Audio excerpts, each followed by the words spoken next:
అలానే సుష్మమ్మ గారు ఇరువురు కూడా వచ్చినట్లయితే మన దైవ సేవకులు కృపాపాలయ్య గారికి 2 నిమిషాలండి. కృపాపాలయ్య గారికి శాలువాతో స్త్రీల సమాజం తరపున వారు శాలువాతో దైవ సేవకుల్ని సన్మానించవాలని ప్రేమతో వచ్చినాం. అలాగనే మరి ఒకరు కుమ్మరికుంట ఇజ్రాయిల్ గారు, అలాగనే మన ఈసీ ఏరియా చైర్మన్ గారు, కనిగిరి పామూరు ఏరియా చైర్మన్ గారు, వీరిరువురు కూడా మరి కృపాపాలయ్య గారికి శాలువతో సన్మానం చేయాలని ప్రేమతో వచ్చినాం.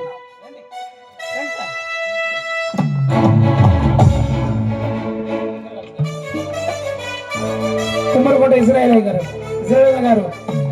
దయచేసి రావాలని ప్రేమతో కూర్చున్నాం. చప్పలు కొడదాం.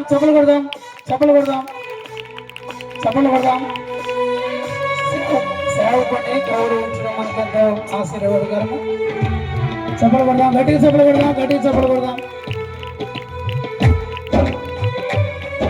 మంచిదమ్మ, నేను వందనాలు. అలాగనే దైవ సేవకులు కనిగిరి పామూరు ఏరియా చైర్మన్ గారు ఆదామయ్య గారు, ఈసీ ఏరియా చైర్మన్ గారు, అలాగే ఇస్రాయిల్ గారు, ఇరువురు కలిసి దైవ సేవకులు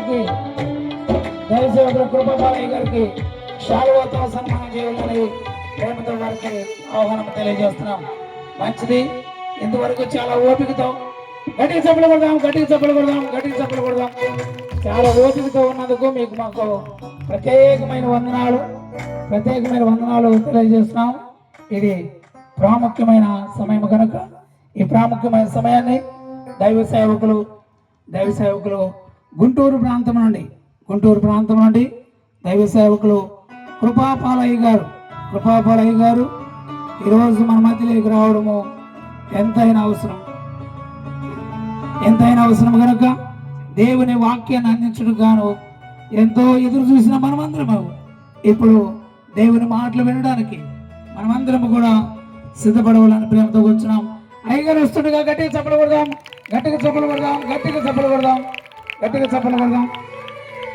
మంచిది. ఏమైనా స్తోత్రం. ఏది లైటా అబ్బా మాకు కనపడద్దు. హల్లెలూయా. దేవుడి పరిశుద్ధ నామానికి మహిమ కలుగును గాక. మన ప్రభువును మన రక్షకుడైనటువంటి యేసుక్రీస్తు నామములో ఈ రాత్రికాల సమయమందు మరొకసారి దేవుడి సన్నిధిలో ఆయన పాదముల చెంత కనిపెట్టి ఈ రాత్రి మీ మధ్యలోనికి తీసుకొచ్చినటువంటి ప్రభుని నేను అందుకని స్తుతిస్తా ఉన్నాను. మమ్మల్ని ఆహ్వానించినటువంటి మరి బుడాయిపల్లి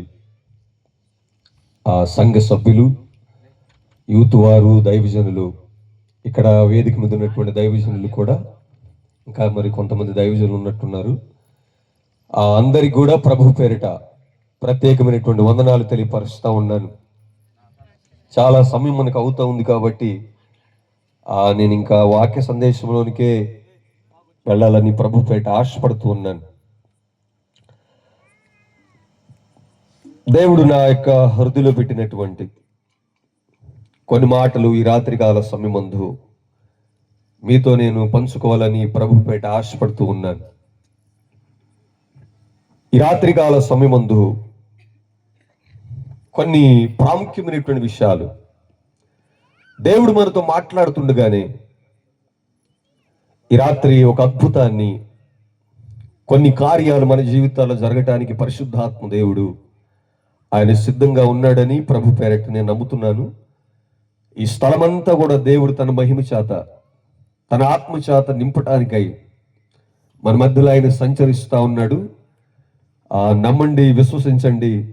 ఈ రాత్రి మన కుటుంబాల్లో దేవుడు అద్భుతములు చేయను గాక. ఆమేన్.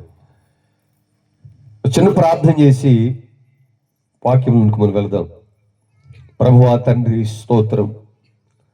అల్పుణ్ణైన యోగ్యుణ్ణి, నీ పాదముల దగ్గర దుమ్ముదుళ్ళు లాంటి వాడిని ప్రభు, నేను మరుగు చేయబడాలైనా నీ స్వరం మాత్రమే తండ్రి వినిపించబడాలి.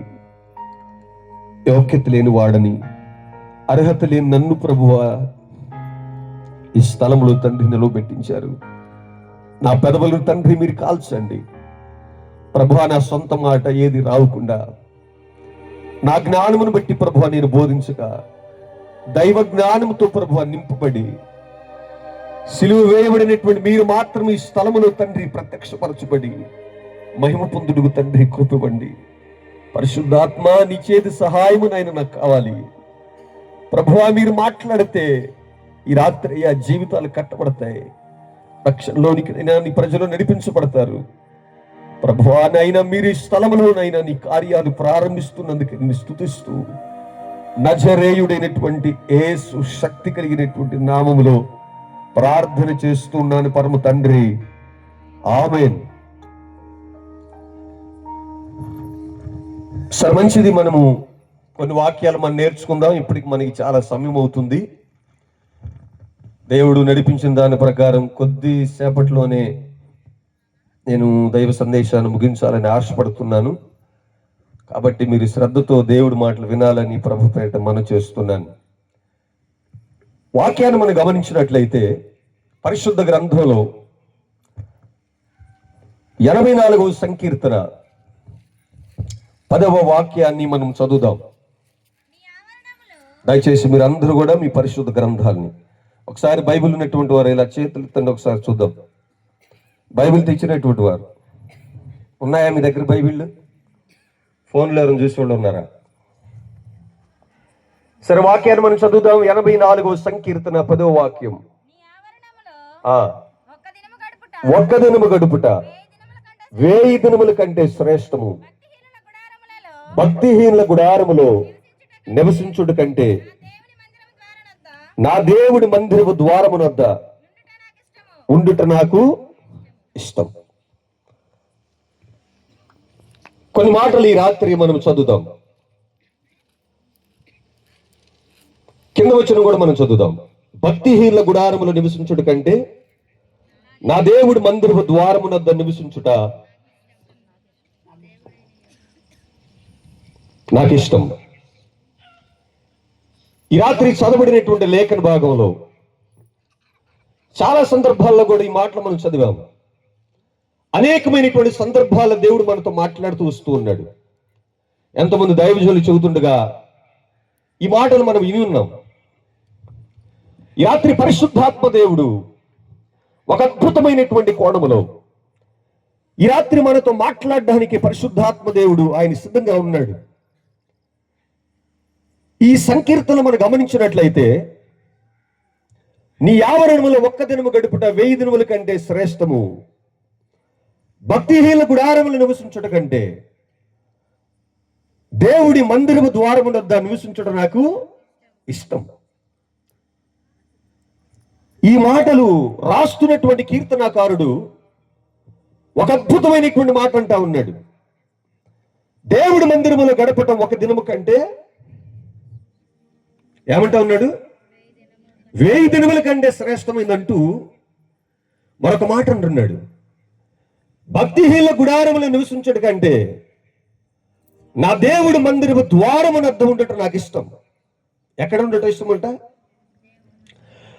దేవుడి మందిర ద్వారమునొద్ద ఉండటం నాకు ఇష్టం అంటా ఉన్నాడు. మందిరము ద్వారము దగ్గర ఏముంది? ద్వారము దగ్గర ఉన్నటువంటి ఆశీర్వాదం ఏంటి? మందిరము ద్వారము దగ్గర ఉండటం వలన కలుగుతున్నటువంటి ఆశీర్వాదం ఏంటి? మనకి మందిరాలు ఇప్పుడు మనం గమనించినట్లయితే కొద్దిగా పెద్ద మందిరం అనుకోండి, ఒక 3-4 ద్వారాలు మనం పెడతాం. ఒక చిన్న మందిరం అనుకోండి, ఒక ద్వారముతోనే మనము లోపలికి వెళ్ళడం కానీ బయటికి రావడం కానీ మనం గమనిస్తాం.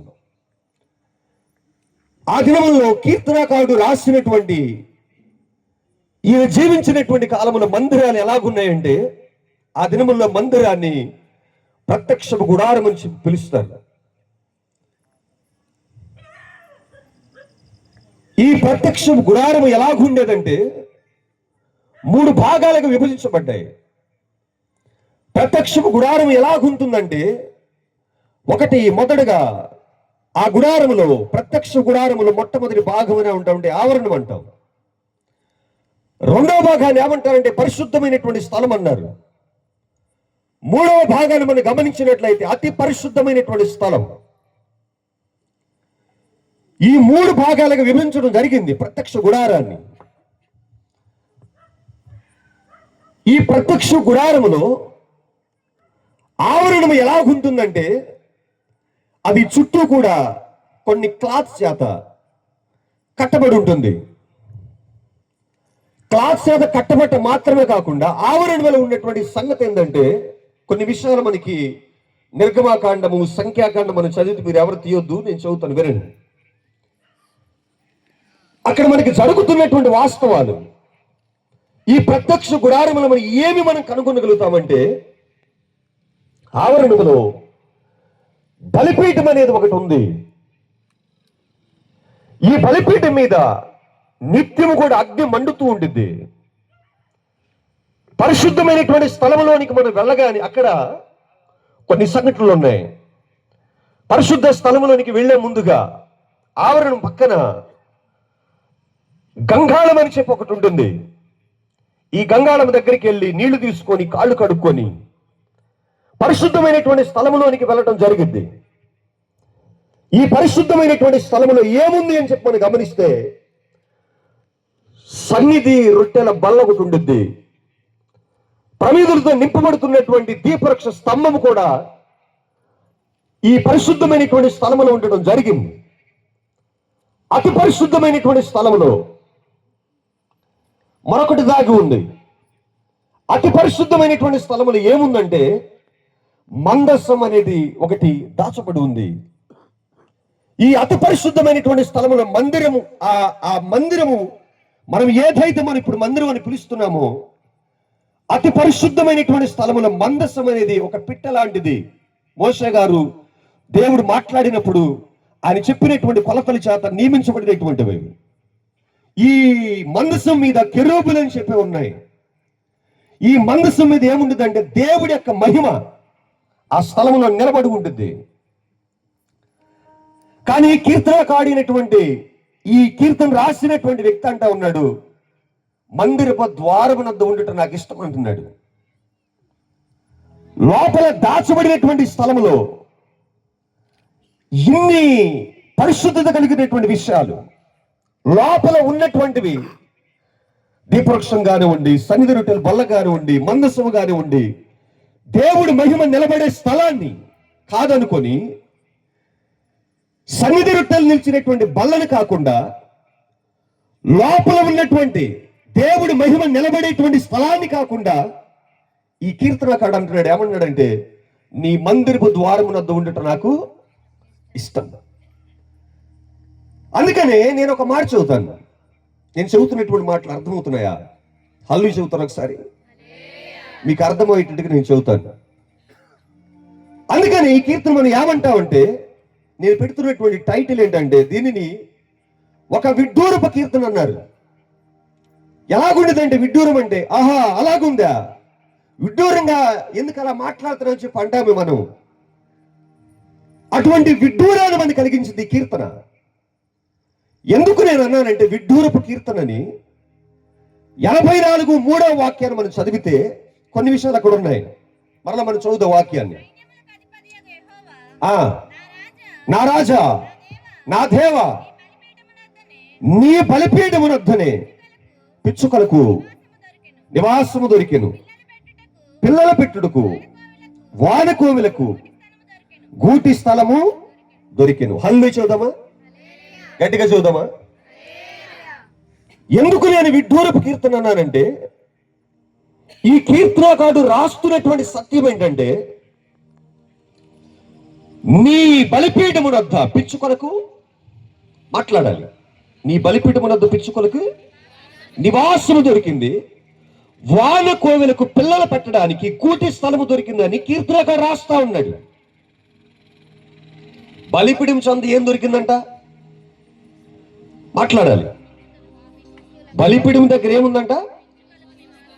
పిచ్చుకొలకి నివాసం దొరికిందంట ఉన్నాడు. రెండో మాట చెబుతున్నాడు, వాన కోవెల కంట పిల్లలు పెట్టడానికి గూటి స్థలము దొరికిందట. బలిపీఠానికి పిచ్చుకలు గూటి పెట్టడానికి సంబంధం లేదు. ఎందుకని? పిచ్చుకలు ఎలా గూడు పెడతాయి?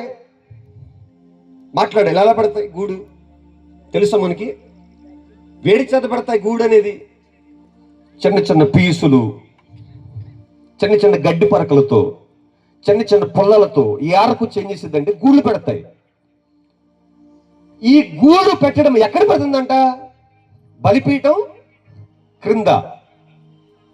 బలిపీఠం క్రింద. బలిపీఠం మీద ఏముంటుందంటే, వినాలందరూ కూడా, బలిపీఠం మీద ఏముందంటే బలిపీఠం నిత్యము కూడా అగ్ని చేత మండుతూ ఉండాలి. బలిపీఠం మీద నిత్యం ఏముంటుందంటే మంట మండుతూ ఉంటుంది. అగ్ని చేసిందంటే బలిపీఠం మీద నిత్యం మండుతూ ఉండాలి. బైబిల్ రాస్తాడు, బలిపీఠం మీద నిత్యం అగ్ని మండుతూ ఉండాలి, అది ఆరిపోకూడదు. హాలు చదువుతాం. ఈ బలిపీఠం మీద అగ్ని అనేది ఆరిపోదు, అది మండుతూనే ఉండాలి. ఇప్పుడు గూడు ఎక్కడ పెట్టిందంట పిచ్చుక? చెప్పాలి. బలిపీఠం క్రింద. పైన అగ్ని మండుతా ఉంది, కింద గూడు పెడితే ఒక్క నిప్పులో పడ్డా కానీ గూడు ఉండిద్దా? కాలిపోతుందా? కాలిపోతుంది. అవునా? ఖచ్చితంగా కాలిపోయింది. అగ్ని క్రింద అనేది పిచ్చుకుని పెట్టినటువంటి గూడేమైంది? అది నిలబడదు, అది కాలిపోతుంది. రెండో మాట ఏంటంటే, వానకోవిలంట పిల్లలు పెట్టడానికి ఏం దొరికిందంట? గూటి స్థలము దొరికిందంట. ఇక్కడ మనం ఆలోచించదగినటువంటి విషయం ఉంది. వానకోవిల, వానకోవిల, దాన్ని మనం ఏమంటామంటే కోకిల అని కూడా పిలుస్తారు. వానకోవిలని మనము కోకిల అని కూడా పిలుస్తారు. కోకిల ఏం చేసింది? చాలా చక్కగా అది పాడుతూ ఉంటుంది. ఎందుకు వానకోవిలు అన్నారంటే, వర్షం పడేటప్పుడు పక్షులన్నీ కూడా గుళ్ళలోకి వెళ్ళిపోతాయి. వానకోవిల ఒక్కటి ఏం చేసిందంటే, వర్షం పడుతూ ఉన్నప్పుడు ప్రశాంతమైనటువంటి వాతావరణంలో బయటకు వచ్చి ఏం చేసిందంటే కూ అని చెప్పి పాటలు పాడుతూ ఉండింది. వానకోవిల కోవిల ఎందుకు ఒకటైందంటే, మనకి తెలుగులో మనకి ఏముంటాయంటే ప్రకృతి వికృతి పదాలు ఉంటాయి. తెలుగు అనేటువంటి పదాన్ని ఏమంటారు వికృతిలో? తెనుంగు అని చెప్పి అంటారు. కొన్ని పదాలు ఉన్నాయి, పద్యము, పదము, ప్రకృతి వికృతి పదాలు ఉన్నాయి.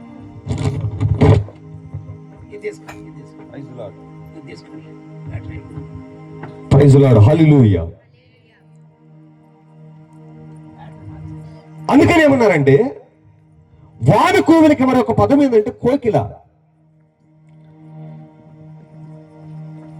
వానకోవిల అనేటువంటిది ఏంటిదంటే, వినాలందరూ కూడా, వానకోవిల జంతువులు, మనకి పక్షులు జాతులు ఉన్నాయి. పక్షి జాతి కిందకు వచ్చే కొన్ని ఉన్నాయి, జంతు జాతి కింద వచ్చినటువంటి కొన్ని ఉన్నాయి. వానకోవిల పక్షి జాత, జంతు జాత? మాట్లాడాలి. పక్షి జాతి. పక్షి జాతి పిల్లలు పెడతాయా, గుడ్లు పెడతాయా? మాట్లాడండి. గుడ్లు పెడతాయా, పిల్లలు పెడతాయా? గుడ్లు పెడతాయి. పక్షులు గుడ్లు పెడతాయి, జంతువులు అయితే పిల్లలు కంటాయి. మనుషులు కానివ్వండి, జంతువులు కానివ్వండి. ఈ వానకోవిల గురించి ఏం రాస్తున్నాడు ఇక్కడ కీర్తనాకారుడు? పిల్లలు పెట్టడానికి గూటి స్థలం దొరికింది. పక్షిజాతి అయినటువంటి వానకోవిలు ఎలాగ పిల్లలు పెట్టగలిగింది? దానికి ఎందుకు కీర్తనాకారుడు అలా రాశాడు? బలిపీఠం చెందుతున్నటువంటి పిచ్చుకుల గూడెమైంది? అది కాలిపోయింది. వానకోవిల గుడ్లు పెట్టగలిగింది కానీ పిల్లలని చెప్పాలి కనా లేదు. అందుకని నేను అన్నాను, ఏమన్నానంటే ఇది విడ్డూరపు కీర్తన అన్నాం. ఇంకొక మాట ఏంటంటే, అందరు వినాలి, బలిపీఠం మీద నిత్యము కూడా అగ్ని మండుతూ ఉండాలి. ఆ అగ్నిని ఆ దినాలు ఎలాగ మండింపజేసేవాళ్ళంటే, దాని మీద ఏం చేసేవాళ్ళంటే పానార్పణ అనేది ఒకటి పోయాలి. బలిపీఠం మీద ఏం చేయాలంటే మీకు దాని గురించి తెలియాలి. ఆ దినముల్లో మనుషులు చేసినటువంటి పాపమును బట్టి గోలు కానివ్వండి, గొర్రెలు కానివ్వండి, ఎడ్లను వీటి యొక్క మాంసం అని ఏం చేసేవాళ్ళు అంటే బలిపీఠం పెట్టేవాళ్ళు. ఆ మాంసం అని ఏం చేయాలంటే అది కాల్చాలి. అది కాల్చినప్పుడు దేవుడికి ఇంపైనటువంటి సువాసనగా మార్చబడింది. మాంసమును మనం నిప్పు చేత మనం మండించగలుగుతామా? నిప్పెడితే ఏమైంది? ఆరిపోయింది వెంటనే.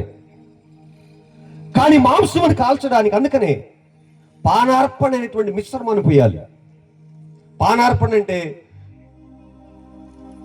అది ఎలాగుండేదంటే మిశ్రమం ఒలీవ తైలముతో కూడినటువంటి ఒక చిన్న బాటిల్ తీసుకొని ఒలీవ తైలము కలిగినటువంటి బాటిల్లో గోధుమ పిండి రెండింటిని కూడా ఏం చేసేవాళ్ళు అంటే ఆ మిశ్రమాన్ని రెండింటిని కూడా కలిపి ఆ మిశ్రమాన్ని ఏం చేసేవాళ్ళు అంటే మాంసం మీద పోసేవాళ్ళు. మాంసం మీద పోసినప్పుడు ఏం జరిగిందంటే ఈ తైలముతో ఒలీవ తైలముతో గోధుమ పిండి మిశ్రమాన్ని మాంసం మీద పోసి ఒలీవ తైలాన్ని ఎప్పుడైతే ఈ మాంసం మీద దాన్ని పోయటం జరిగిద్దో ఏం జరిగిందంటే మాంసం ఇక మండుతా ఉండింది. ఇది పానార్పణ. ఇది సంకీర్తన ఎవరు రాస్తా ఉన్నారు అని కనుక మనం చదివితే బైబిల్ ఒకసారి మీరు అక్కడ ఆ కీర్తనకి పైన చిన్న లెటర్స్ ఉంటాయి. ఒకసారి ఎవరు చదువుతారా?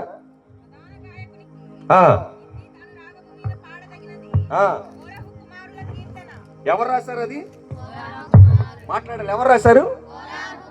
కోరాహు కుమారుల కీర్తన. రాసింది ఎవరు? మాట్లాడండి. ఎవరు రాశారట? కోరాహు కుమారులు రాశారు. కానీ కీర్తనకి పెట్టినటువంటి పేరేంటంటే కోరాహు కుమారుల కీర్తన. మామూలుగా పాటగానే ఉండి కీర్తనగానే ఎవరు రాస్తే రాసినటువంటి వాళ్ళు పేరు పెడతారు. దావీదు కీర్తన, దావీదు కీర్తన. కీర్తన మనకు 150 ఉన్నాయి. ఈ 150లో దావీదు కొన్ని కీర్తనలు రాశాడు, ఆసాబు కొన్ని కీర్తనలు రాశాడు, మోషే కొన్ని కీర్తనలు రాయడం జరిగింది. కోరా కుమారులు హేమాని కీర్తన కొన్ని ఉన్నాయి. కీర్తనలన్నీ దావీదు రాసినటువంటి కీర్తనలు కాదు.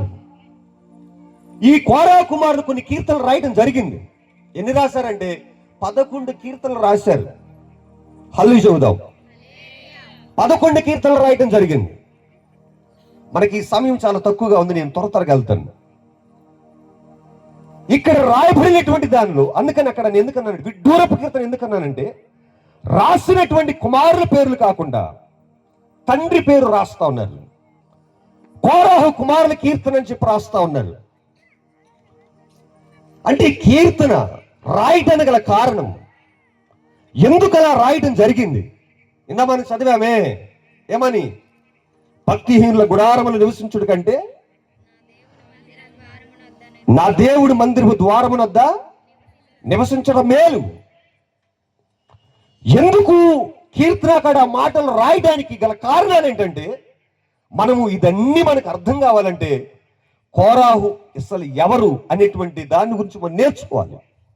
హల్లు చెప్పండి ఒకసారి. ఈ కోరాహు ఎవరు? ఎందుకు ఆయన పేరును లిఖించడం జరిగింది అని బైబిల్ కనుక మనం గమనించినట్లయితే కొన్ని వాక్యాలను ఈ రాత్రి నేను పరిచయం చేస్తాను.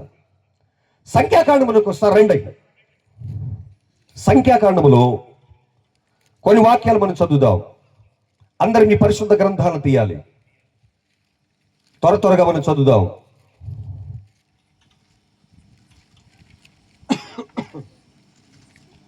సంఖ్యాకాండం 16వ అధ్యాయం. సంఖ్యాకాండము 16వ అధ్యాయం. 16వ అధ్యాయములో మనము మొదటి వాక్యాన్ని ముందుగా మనం చదువుదాం.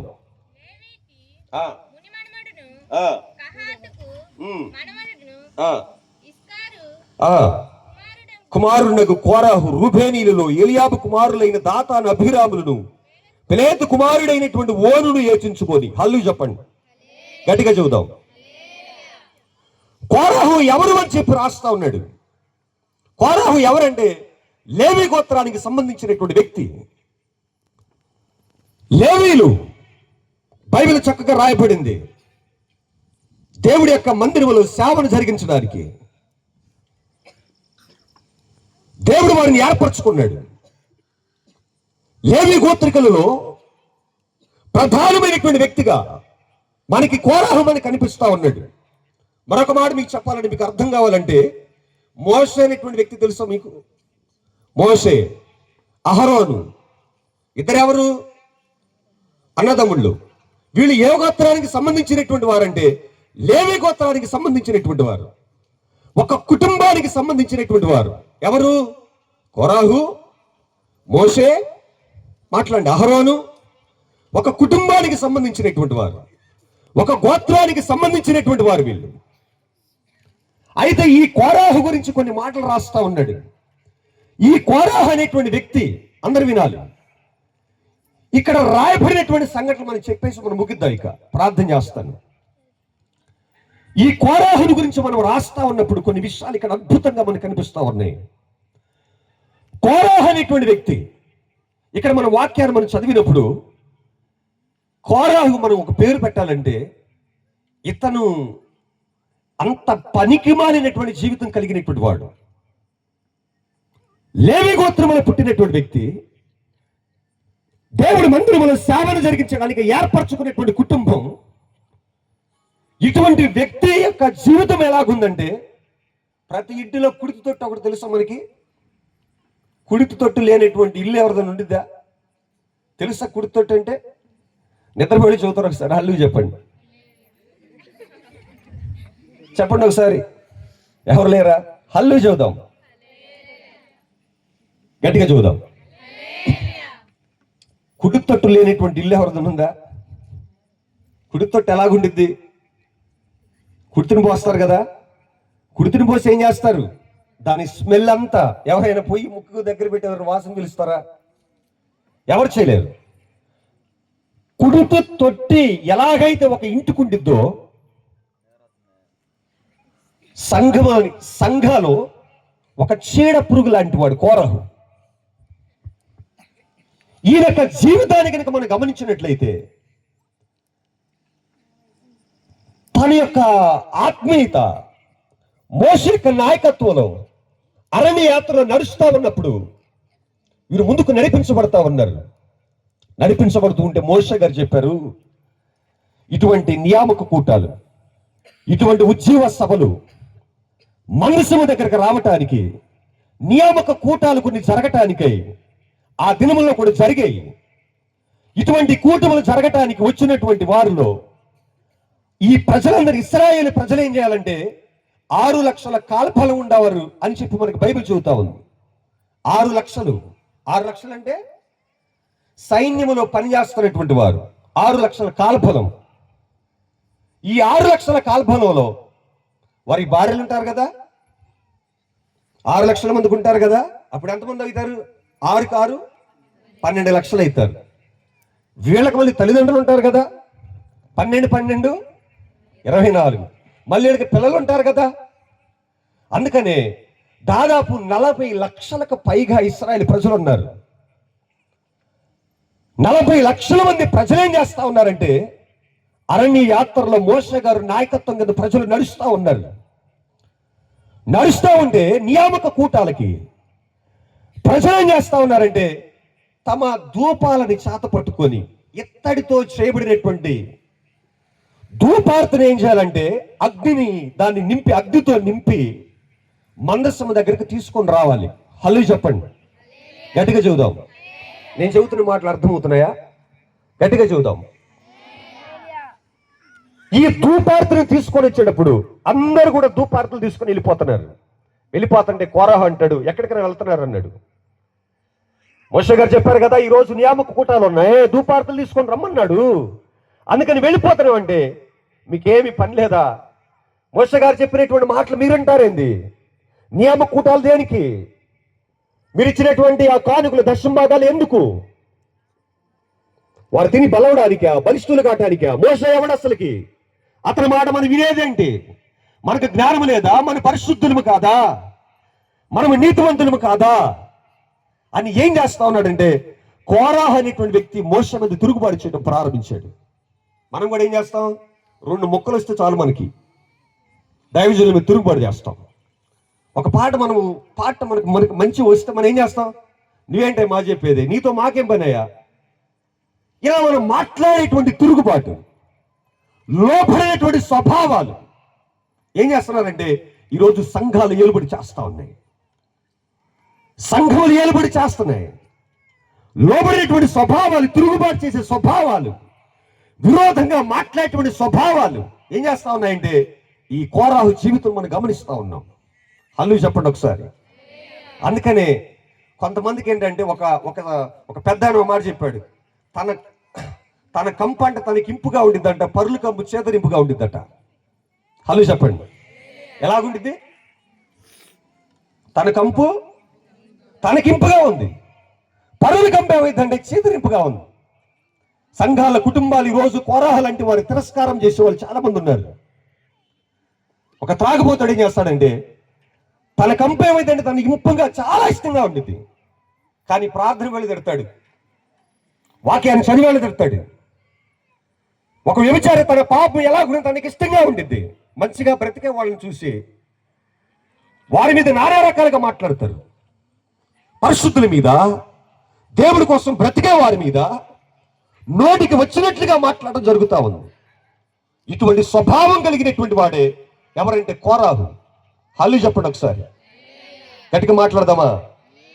ఇటువంటి వ్యక్తిత్వం కలిగినటువంటి వాడు కోరాహు యొక్క జీవితం మనం గమనిస్తే ఏమన్నాడు ఒకసారి మనం చదువుదాం. 2వ వాక్యాన్ని మనం చదువుదాం. ఇశ్రాయేలులో పేరు పొందిన సభికులు సమాజ ప్రధానులైన 250 మందితో మోషేకు ఎదురుగా లేచి, మోషే అహరోనులకు విరోధంగా పోగుబడి, మీతో మాకు ఇక పని లేదు, ఈ సర్వ సమాజంలోని ప్రతివాడు పరిశుద్ధుడే, యెహోవా వారి మధ్య ఉన్నాడు, యెహోవా సంఘం మీద మిమ్మల్ని మీరేలా హెచ్చించుకొనుచున్నారనిగా మోషే ఆ మాట విని సాగిలపడ్డాడు.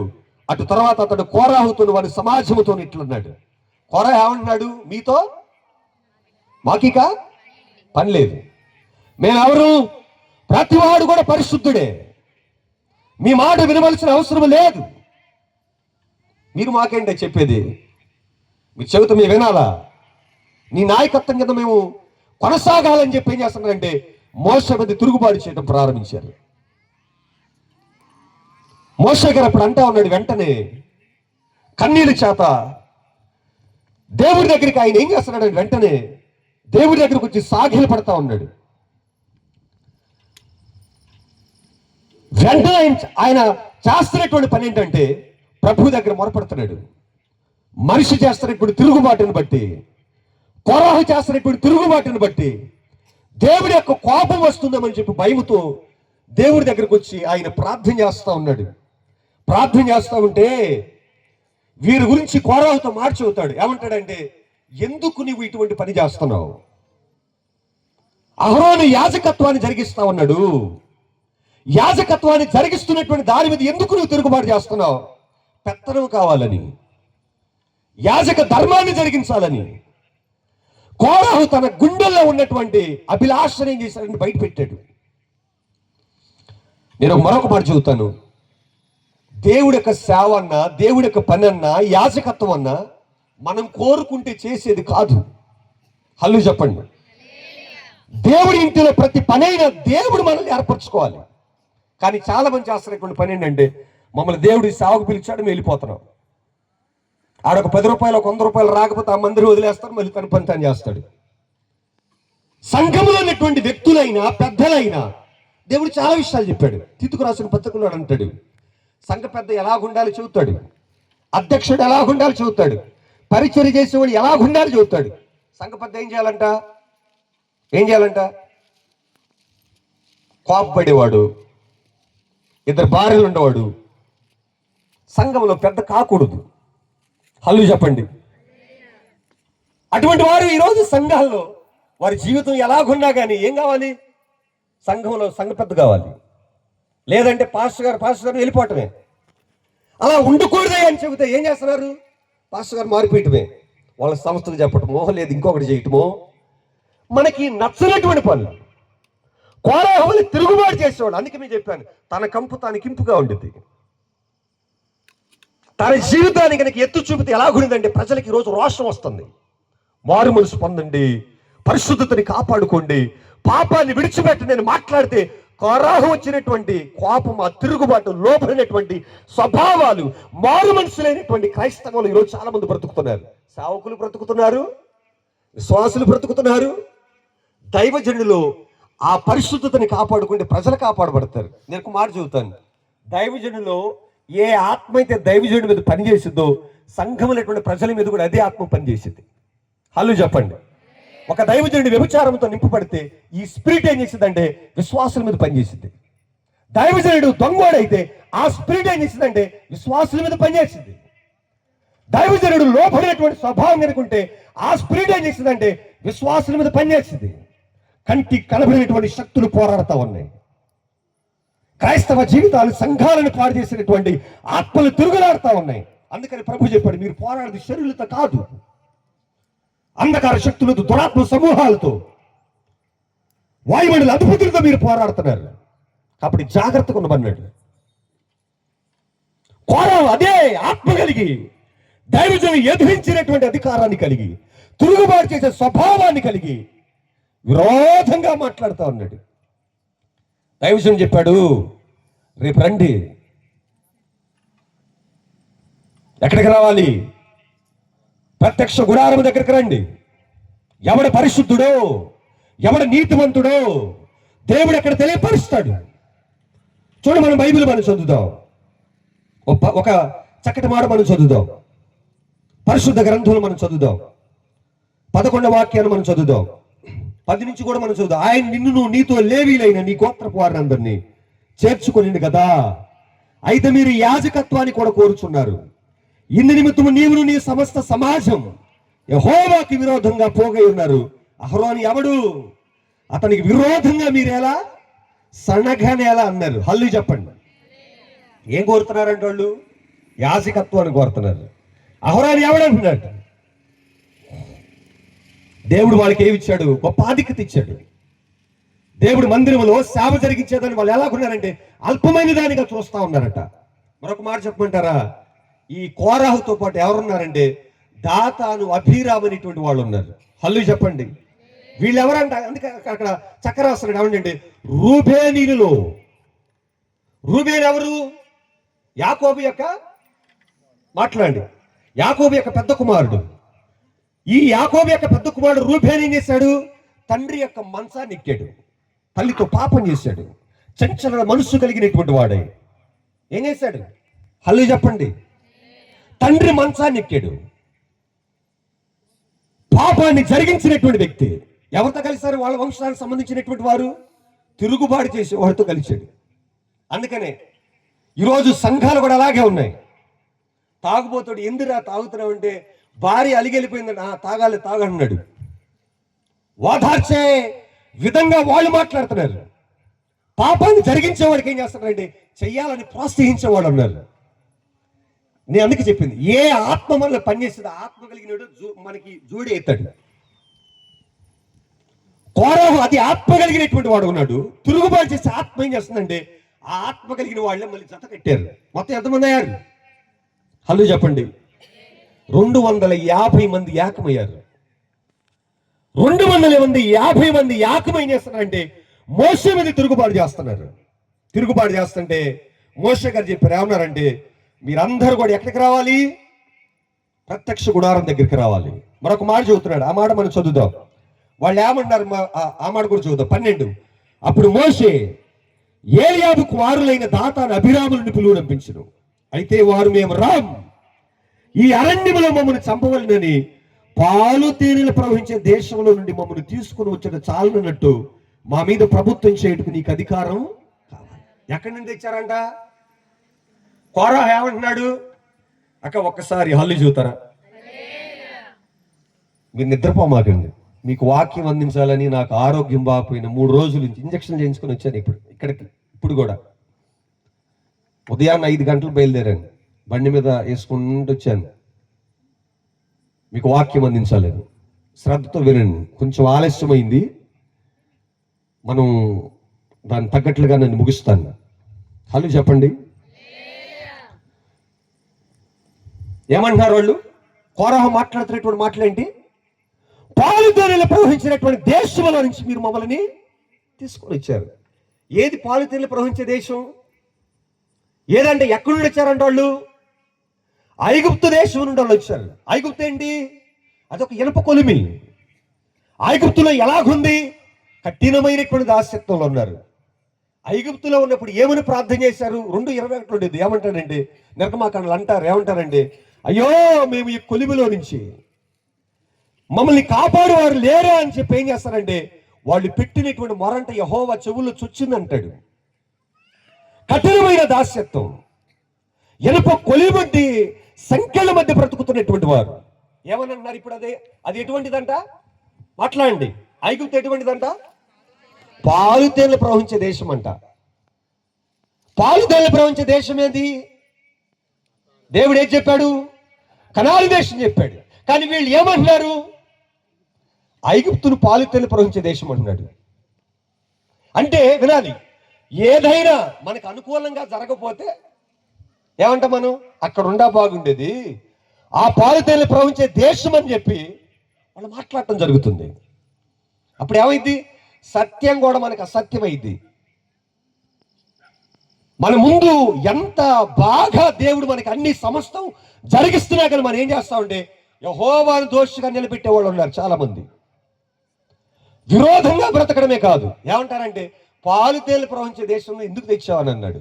విరోధంగా ఆ మాటలు మాట్లాడే వాళ్ళకి ఎలాగుంటుందంటే ప్రతి దాన్ని కూడా నెగిటివ్గానే తీసుకుంటారు. నయం కూడా అనిది ఏమంటిదంటే తన జీవితంలో దేవుడికి విరోధంగా ప్రవర్తించినప్పుడు అనిది ఏమనింది? నన్ను దేవుడు రిక్తురాలుగా చేశాడు, దేవుడు నాకు అన్ని పోగొట్టి చేశాడు. ఇంకో మాట అనేది, సర్వశక్తుడు నాకు బహు దుఃఖాన్ని కలగజేశాడు. ఎవరంటే కలగజేసింది? ఎవరు కలగజేసింది?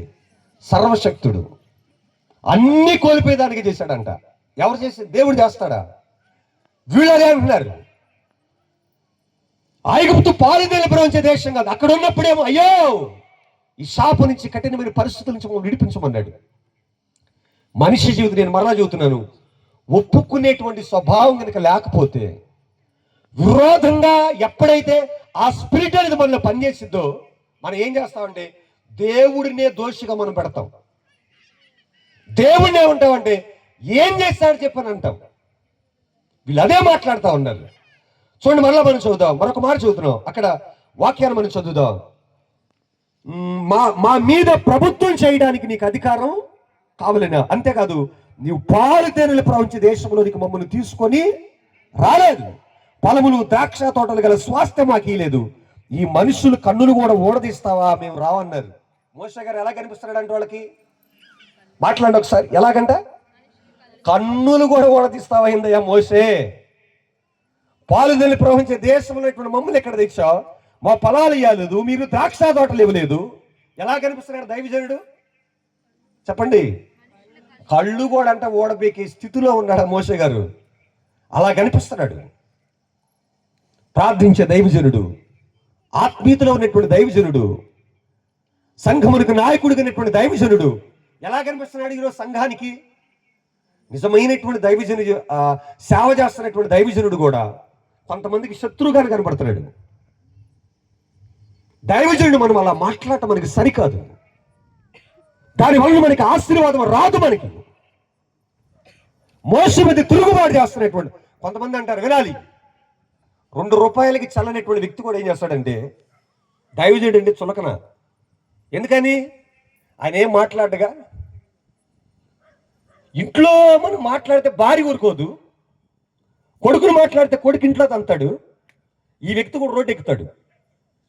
ఏమంటాడు చెప్పండి? మాట్లాడండి.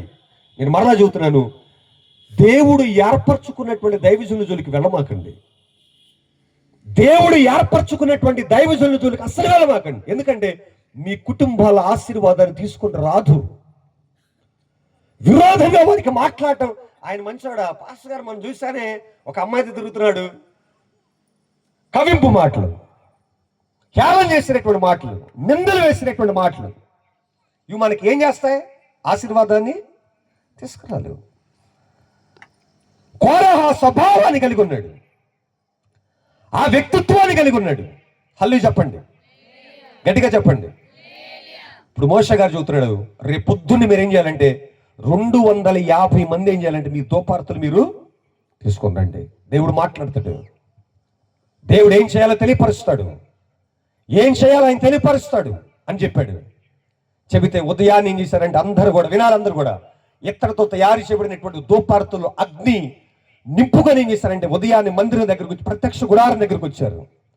ప్రత్యక్ష గుడారం దగ్గరకు వస్తే దేవుడితో మాట్లాడుతున్నాడు. ప్రభువా ఏం చేయమంటావు అంటే దేవుడు అన్నాడు, మీరు పక్కకి వెళ్ళిపోండి, ఈ సమాజాన్ని మొత్తాన్ని కూడా నేను కాలుస్తానని చెప్పి అన్నాడు. మోషే అంటాడు, హల్లు చెప్పండి, ఎవరు విరోధంగా మాట్లాడింది ఎంతమంది? ఒక వ్యక్తి. ఎవరైనా? కోరాహు. కానీ దేవుడు ఏమంటున్నాడు, 40 లక్షల మంది ప్రజలు కూడా ఏం చేస్తారంటే తుడిపేస్తానంటున్నాడు, అగ్ని చేత కాలుస్తానంటే మోషే అంటాడు, ప్రభువా ఈ అరణ్యములో ఈ పని కనుక నువ్వు చేస్తే, వాళ్ళ దేవుడు వాళ్ళని అలా అరణ్యములో చచ్చిపోయేటటువంటి వ్యక్తులుగా చేశాడా? వాళ్ళ దేవుడు చేతకాని వాడు అంటారయ్యా, మీరు అలా చేయొద్దు ప్రభువా, ఒక్కడిని బట్టి సర్వ సమాజం మీద ఇంత కీడు మీరు తీసుకొస్తారా? వద్దు ప్రభువా అని చెప్పి వేడుకున్నాడు, ప్రార్థన చేశాడు. అలాగైతే ఏం చేయమంటావు?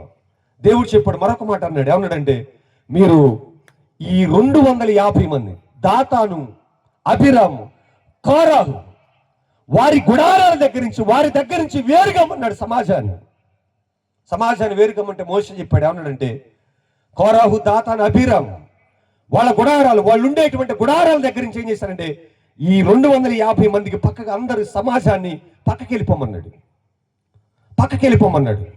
ఇశ్రాయేలు యొక్క సమాజం వారు ఏం చేశారంటే అందరు పక్కకి వెళ్ళిపోయారు. ఈ 250 మంది వారి గుడారాల దగ్గర అలాగే ఉండారు. ఉంటే అప్పుడు మోషే అంటున్నాడు, ఏమన్నాడంటే, మనుషులందరికి వచ్చినటువంటి మరణం మీకు గనుక రాదు. చూడండి మాట మనం చదువుదాం.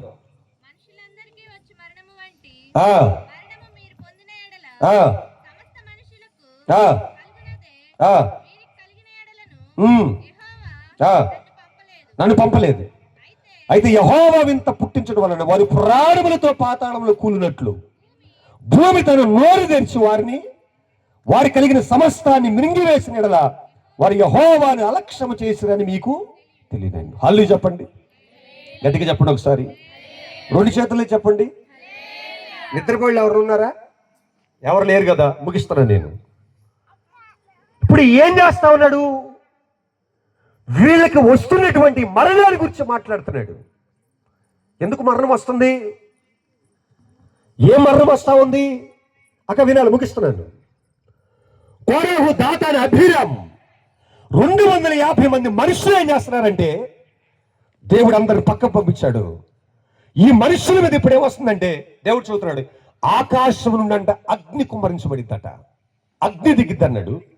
మరొక మాట చూస్తున్నాడు అంటే భూమి అంట ఏమైంది? అమ్మ వినాలి, ఏమైందంట? భూమి నెర విడిచిద్దట.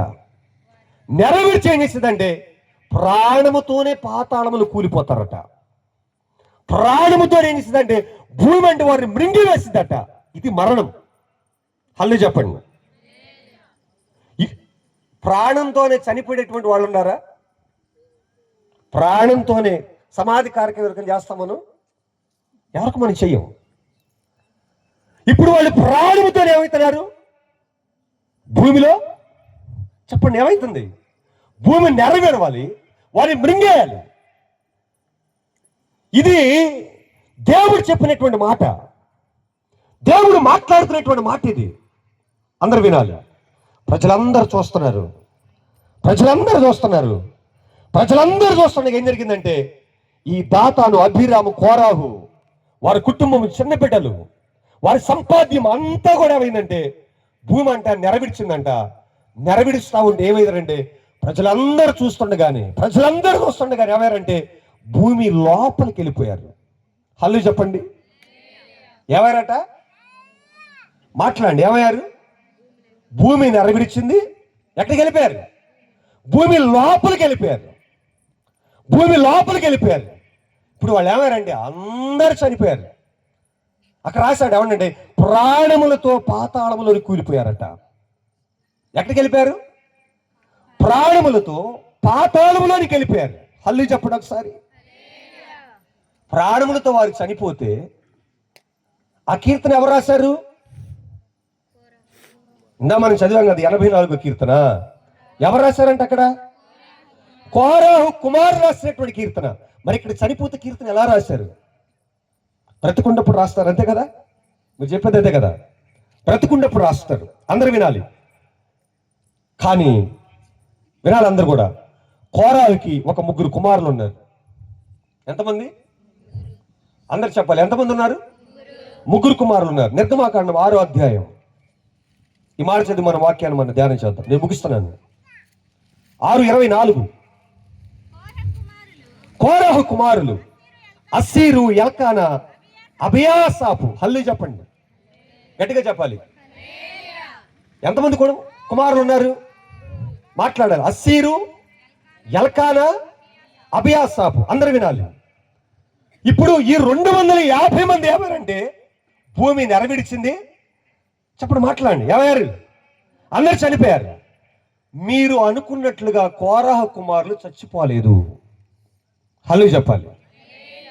మరణం అనేది ఇప్పుడు వారందరికి వచ్చింది. భూమి నెరవేర్చుకునేటువంటి సమయంలో వినాలందరూ కూడా, ఆకాశం నుండి అగ్ని కుమ్మరించబడేటప్పుడు భూమి ఇంకొద్ది సేపట్లో నెరవేర్చుకునేటువంటి సమయంలో మోషే చెప్పాడు, ఆకాశమా మేఘములారా అగ్ని భూమి మీద కుమ్మరించడానికి మీరు రెడీగా ఉండంటే మేఘములు ఏం చేస్తున్నాయంటే వేంద్రముతో కోపంతో ఎదురు చూస్తా ఉన్నాయి మేఘాలు. భూమితో మాట్లాడు, భూమి నువ్వు నెరవేరాలి అని చెప్పి మాట్లాడినప్పుడు ఈ 3 కుమారులు ఏం చేశారు తెలుసా? అక్కడ వినాలి, ప్రాముఖ్యమైనటువంటి విషయంలోకి వస్తున్నాం. ఈ 3 కుమారులు ఏం చేశారంటే ఒక దగ్గరికి వచ్చారు, ఒక దగ్గర నిలబడ్డారు. ఈ 3 కుమారులు కోరాహ కుమారుడైనటువంటి చిన్నవాడు చాలా తెలివైనటువంటి వాడు. ఎవరా వ్యక్తి? అబియాసాపు. చాలా తెలివైనటువంటి వాడు. వీడు అన్నాడు అన్నయ్య దగ్గరకు వచ్చి, అన్నయ్య నా బ్రతకాలని ఉందిరా. మోషే పెదనాన్న వాళ్ళకి పెదనాన్న అవుతాడు. మోషే పెదనాన్న చెప్పాడంటే ఖచ్చితంగా జరిగిద్దిరా. పెద్దోడు అన్నాడు, మరి మనం ఎలా బ్రతుకుతాం? చిన్నవాడు అన్నాడు, అన్నయ్య మనం బ్రతకాలన్నయ్య అంటే రెండోవాడు అన్నాడు, ఎలాగ జరిగిద్దిరా? దేవుడు మాట్లాడితేనే మోసే పెదనాన్ని చెబుతాడు. దేవుడు మాట్లాడిందే మోసే పెదనాన్ని చెప్పరా, ఒట్టి మాట చెప్పడు. మోసే పెదనాన్ని ఏదో జరిగదో అది ఖచ్చితంగా జరిగింది అని చెప్పి అనుకుంటా ఉన్నారు. అప్పుడు చిన్నవాడు అన్నాడు, ఏమన్నాడంటే నా దగ్గర ఒక ఉపాయం ఉంది. ఎటు కూడా మనం చనిపోతున్నాం అనేటువంటి విషయం మనకు తెలిసింది. ఒక చిన్న అవకాశాన్ని మీకు చెబుతా, ఒక చిన్న మార్గాన్ని మీకు చెబుతా. మనం ఏం చేద్దామంటే నేను చెప్పినట్లు మీరు చేస్తారా అని చెప్పి అన్నాడు. ఒరే చేద్దాంరా చెప్పురా అన్నారు. అంటే ఈ చిన్నవాడు అబియాసాపు అంటున్నాడు, ఏమన్నాడంటే అన్నయ్య మనం ఎప్పుడైతే అగ్ని అనేది కుమ్మరించబడేటప్పుడు భూమి అనేది నెరవేర్చేటప్పుడు మనం ఏం చేద్దామంటే నేను ఒక స్థలానికి నేను పరిగెత్తుతాను, నాతో పాటు మీరు ఏం చేయాలంటే పరిగెత్తుకుంటూ రావాలి. అబియాసాపు పరిగెత్తుతా ఉన్నాడు. భూమి ఒకవైపు నెరవేరుస్తా ఉంది, భూమి 2 భాగాలుగా చీల్చుకుంటూ వస్తా ఉంది, ఆకాశం అగ్ని కుమ్మరించబడతా ఉంది. అబియాసాపు ఏం చేశాడంటే పరిగెత్తుతున్నాడు. పరిగెత్తుతున్నటువంటి వ్యక్తి అనగా అసియా పరిగెత్తుతున్నాడు, ఎల్కానా పరిగెత్తుతున్నాడు. అబియాసాపు ఎక్కడికి వచ్చాడంటే సమాజం మధ్యలో ఉన్నటువంటి ప్రత్యక్షపు గుడారము దగ్గరికి రావటం జరిగింది. హల్లు చెప్పండి. ప్రత్యక్ష గుడారం ఎంత వేగంతో పరిగెత్తగలుగుతారు? వెనకేమొస్తుంది? మాట్లాడండి ఒకసారి. వెనకేమొస్తుంది? భూమి చీల్చుకుంటూ వస్తా ఉంది. భూమి చీల్చుకుంటూ వస్తా ఉంది. చీల్చుకొస్తున్నటువంటి వారు పేగుల్ని కడుపులో కట్టుకొని ఏం చేశారంటే వేగంతో పరిగెత్తుతున్నారు. మరణం మీద భయం ఉంది కదా, పరిగెత్తుతా ఉన్నారు. భూమి నెరవేరుస్తా ఉంది, నెరవేరుస్తా ఉంది. వాళ్ళు వెనక అనేటువంటి శబ్దం వస్తా ఉంది. భూమి నెరవేరుస్తా ఉంది. పరిగెత్తుకుంటూ వచ్చి ప్రత్యక్ష గుడారం దగ్గరికి వచ్చి అక్కడ ఏం చేశారంటే నిన్న మీకు చెప్పారు కదా బలిపీఠం అనేది, ఆ బలిపీఠం మండుతా ఉంది. బలిపీఠం మండుతా ఉన్నప్పుడు ఆవరణలోకి వచ్చారు. ఆవరణలోకి వచ్చి ఏం చేశారంటే బలిపీఠానికి ఒక 4 మోతకర్రలు ఉంటాయి బలిపీఠం మోయటానికి. ఈ మోతకర్రలు ఏమంటారంటే బలిపీఠం కొమ్ములను కూడా పిలుస్తారు. హల్లు చెప్పండి, ఏమంటారు? మీకు అర్థం కావాలంటే మంచానికి ఎన్ని కోళ్ళు ఉంటాయి? 4 కోళ్ళు ఉంటాయి కదా. బలిపీఠానికి కూడా 4 కొమ్ములు ఉన్నాయి, మోత కర్రలు అంటారు వాటిని. ఏం చేస్తాడంటే అభియాసాప్ ఎక్కడికి వచ్చాడంటే అభియాసాప్ వెళ్ళిపోయి డైరెక్ట్గా ఏం చేస్తాడంటే కొమ్ములు పట్టుకుని, అన్నయ్య నేను చెప్పినట్టు రండిరా, త్వరగా రండిరా అని చెప్పి ఆ బలిపీఠ కొమ్ములు పట్టుకున్నారు. వచ్చి మోత కర్రలు పట్టుకున్నారు, మోకాళ్ళ మీద ఉండి వాడు పట్టుకునేసరికి భూమి నెరవేరుస్తా ఉంది. ఎక్కడికి వచ్చారంటే మందిరం. అందుకే ఆ ద్వారము దగ్గరికి రాగానే భూమి నెరవేరడం అంటే ఆగిపోయిందంట. చప్పట్లు కొట్టండి. ఏమైంది? భూమి ఎక్కడ దాకా వచ్చి ఆగిపోయింది? నెరవేరడం ఎక్కడ దాకా వచ్చి ఆగిపోయింది? మందిరపు ద్వారము దగ్గర. అక్కడ ప్రత్యక్ష గుడారము ద్వారము దగ్గరికి రాగానే ఏమైందంటే నెరవేరటం ఆగిపోయింది. ఆగిపోతే ఈ నెరవేరుస్తున్నటువంటి భూమి మాట్లాడుతూ ఉంది దేవుడితో. ఏం చేయమంటావు ప్రభువా, ఏం చేయమంటావు అంటే దేవుడు చెప్పాడు, బలిపీఠ కొమ్ములు పుట్టుకున్నారు కదా, మందిరపు ద్వారము దగ్గర వచ్చేసారు కదా, భూమి నెరవేరడాన్ని దేవుడు ఆగమన్నాడు. నెరవేరుస్తున్నటువంటి భూమి ఏమైందంటే ఒక్కసారిగా ఆగిపోయింది.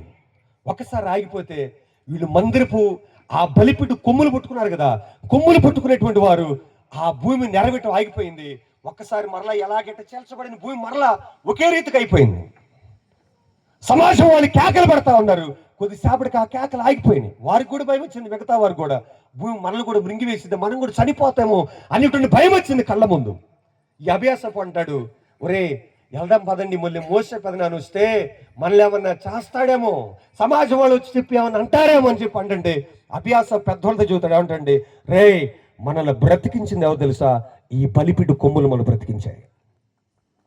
మందిరపు ద్వారములో మనము కాలు పెట్టడం వలన కాలు పెట్టగానే ఏమైంది? వెనక భూమి నెరవేరటం ఆగిపోయింది. ఎక్కడికి వచ్చారు ఇప్పుడు వాళ్ళు? పైసలాడు. ఎక్కడికి వచ్చారు వాళ్ళు ఇప్పుడు? మందిరపు ద్వారము దగ్గర బలిపీఠ కొమ్ములు పట్టుకున్నారు. కొమ్ములు పట్టుకోగానే బ్రతికారు. అంటాడు, ఒరే మనం పారిపోకూడదురా, మనల్ని బ్రతికించింది బలిపీఠ కొమ్ములు బ్రతికించాయి. దేవుడు మందిరంలోనికి మనం రావడం వల్ల మనం బ్రతికాం. కాబట్టి మన శాశ్వత జీవితాన్ని మనం ఏం చేద్దాం అంటే దేవుడి కొరకే మనం బ్రతుకుదాం, దేవుడి మందిరంలో సేవ చేద్దాం, దేవుడి కోసం ఇక్కడ పని చేస్తాం, మనం చచ్చిపోదాం అని చెప్పి మాట్లాడి వాళ్ళ పెద్దోళ్ళు చెప్పాడు. అప్పుడు ఏం చేశారంటే ఈ కీర్తన రాయటం జరిగింది. ఏ కీర్తన? భక్తిహీనులు గుడారము నివసించుట కంటే యెహోవా మందిరపు ద్వారము వద్ద నివసించడం మీరు. అందుకనే మనం కీర్తన పాడతాం, భక్తిహీనులాతో నివసించుట కంటెను నీ మందిర వర్ణములో ఒక్క దినము గడుపుట. చప్పట్లు కొట్టచ్చు చేతులుంటే. 1000 దినాల కంటే శ్రేష్టమైనది, 1000 దినాల కంటే శ్రేష్టమైనది. ఏంటంట? ఎవరు రాశారు కీర్తన? కోరా కుమార్ రాశారు, ఏసన్ గారు రాశారా? పాట రాసింది ఏసన్ గారు. కానీ ఏసన్ గారు రాయటానికి ముందు ఎవరు రాశారు? మాట్లాడండి, ఎవరు రాశారు? 84వ కీర్తన ఎవరు రాశారంటే కోరాహ కుమారులు ఆ దినాల్లో రాయడం జరిగింది. మరొక మాట చెప్పంటారా? ఈ కోరాహ కుమారులు అద్భుతమైనటువంటి గాయకులు. ఇంకొన్ని వాక్యాలు ఉన్నాయి. ఊహలు నాదు ఊటలు అనేటువంటి పాట రాసింది వాళ్ళే. దుప్పి నీటి వాగుల కొరకనే పాట ఉందా? ఆ పదాలు రాసినటువంటి వాళ్ళే. అద్భుతమైనటువంటి కీర్తనలు రాశారు. హల్లు చెప్పండి ఒకసారి. కోరా కుమారులు ఎలా బ్రతికారు? మాట్లాడాలి, ముగిస్తున్నాను. అయ్యారు టైం ఉంది 11:30. నేను ముగిస్తున్నాను 10 నిమిషాల్లో. హల్లు చెప్పండి. కోరా కుమారులు ఎక్కడికి వచ్చి బ్రతికారు? దేవుడు బలిపీఠాన్ని పట్టుకోవటం ద్వారా, బలిపీఠ కొమ్ములు పట్టుకోవటం ద్వారా, మందిరపు ద్వారము దగ్గరికి రావటం వల్ల వాళ్ళు బ్రతికారు. నేను ముగిస్తున్నాను. కోరా ఎక్కడికి వచ్చాడు? కోరా కూడా వచ్చాడా? కోరా కుమారులు వచ్చారా?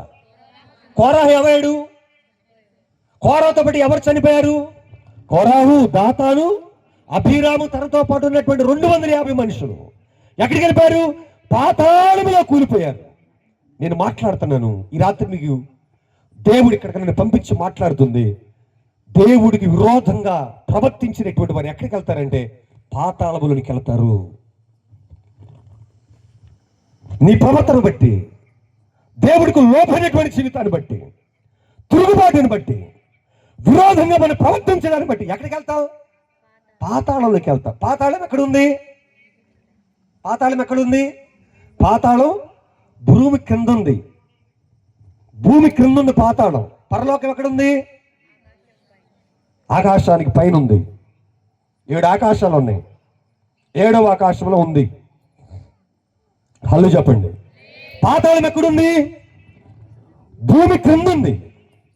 పాతాళంలోనికి వెళ్ళినటువంటి వారు, పాతాళంలోనికి వెళ్ళినటువంటి వారు మరలా రాలేదు, మరలా రారు. పాతాళం వెళ్ళినటువంటి వారు మరలా బ్రతకరు. మనిషి తిరుగుబాటు కనుక మనం చేసినట్లయితే, దేవుడి మీద మనం తిరుగుబాటు చేసే స్వభావం కనుక మనకుంటే ఎక్కడికి వెళ్తాం? మనం పాతాళంలోనికి వెళ్ళిపోతాం. మీకు ఒక సన్నివేశాన్ని చూస్తాను, వినండి. సేనాదయం పట్టినటువంటి వాడు తెలుసా మీకు? మాట్లాడండి. తెలుసా మీ అందరికీ? తెలీదా? మాట్లాడాలి. లోకాసువార్త 8వ అధ్యాయం 31లో ఉంది. త్వరగా చదవండి. ఈ సేనాదయం పట్టినటువంటి వాడు యేసు ప్రభువు ఏం చేస్తాడంటే స్వస్థపరుస్తాడు. స్వస్థపరిచినప్పుడు వాళ్ళని కొన్ని దెయ్యాలు మాట్లాడతాయి. ఏమన్నాయి? చదవండి ఒకసారి. 8:31.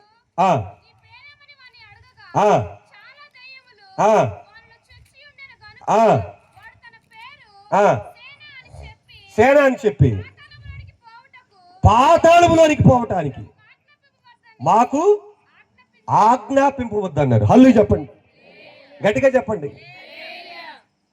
దెయ్యాలు ఏమంటున్నాయి? మాట్లాడండి మీరు. దెయ్యాలు అంటున్నాయి. వాడిని విడిచిపెట్టిన తర్వాత దెయ్యాలు వేడుకుంటున్నాయి ప్రభువుని. ఏమంటున్నాయి? చెప్పాలి. ఏమంటున్నాయి?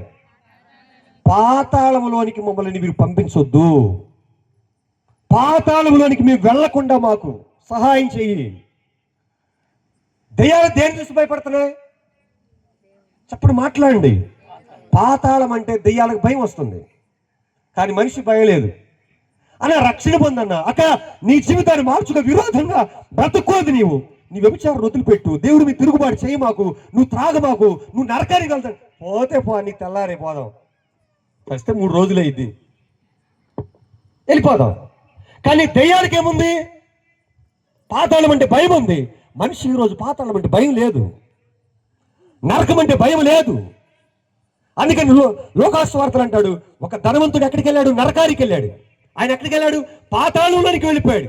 పాతాళం ఏముందంట? అక్కడ వేదన ఉందంట, అగ్ని ఉందంట, కేకలు ఉన్నాయంట, యాతన పడిపోతా ఉన్నాడట. ఆయన అంటున్నాడు, అయ్యో నా వారు ఉన్నారు భూమి కింద, వాళ్ళకి నేను సువార్త ప్రకటించాలి. నన్ను కనుక ఒక అవకాశం ఇస్తే నేను అక్కడికి వెళ్ళి వాక్యాన్ని నేను చెప్పుకొని వస్తాను. నువ్వు ఎక్కడికి వెళ్తావు? హల్లు చెప్పండి ఒకసారి. ఒకసారి చేతులు చెప్పండి. నువ్వు ఎక్కడికి వెళ్తావు? చనిపోతే నువ్వు ఎక్కడికి వెళ్తావు? పరలోకానికి వెళ్తారా? పాతాళానికే? ఒకసారి పాతాళానికి వెళ్ళిపోయేటువంటి వారి చేతులు ఎత్తండి. నువ్వు చనిపోతే ఎక్కడికి వెళ్తావు? నువ్వు చనిపోతే ఎక్కడికి వెళ్తావు? ఎవరు లేరా? పరలోకానికి వెళ్ళే చేతులు ఎత్తండి. ఎత్తట్లా అలా కూడా అంటే కన్ఫ్యూజన్లో ఉన్నారు. ఎక్కడికి వెళ్తావో అర్థం కావట్లేదా?